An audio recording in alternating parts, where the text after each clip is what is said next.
একটি ছোট শিশু ধুলোমাখা চেহারা নিয়ে ধ্বংসস্তূপের মাঝে খাবার খুঁজছে, চোখে ক্ষুধার্ত দৃষ্টি।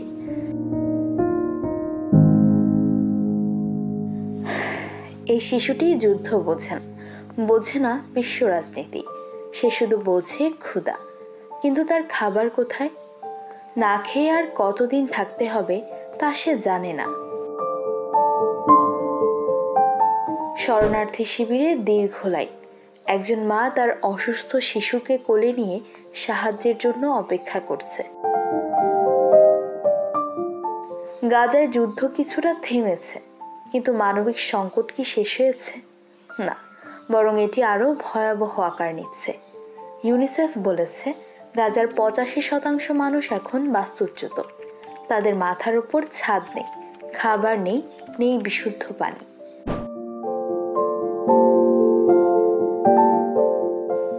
গাজা উপত্যকায় চলমান সংঘাতে 2023 সালের 7 অক্টোবর থেকে 2024 সালের 30 জুন পর্যন্ত প্রায় 64,260 ফিলিস্তিনি নিহত হয়েছেন, যার মধ্যে 59% নারী, শিশু এবং বয়স্ক মানুষ।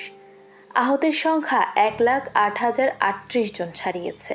এছাড়া 902টি পরিবার পুরোপুরি নিশ্চিহ্ন হয়ে গেছে, একজনও বেঁচে নেই। একবার ভাবতে পারেন, এটি কি শুধুই সংখ্যা, নাকি এর পেছনে আছে হারিয়ে যাওয়া শত জীবনের গল্প? এখনো কেউ কেউ স্বপ্ন দেখে, কিন্তু সেই স্বপ্ন বাস্তবতা কবে দেখবে? এই প্রশ্ন আমার, আপনার, এই অবুঝ শিশুটির চোখে একরাশ প্রশ্ন।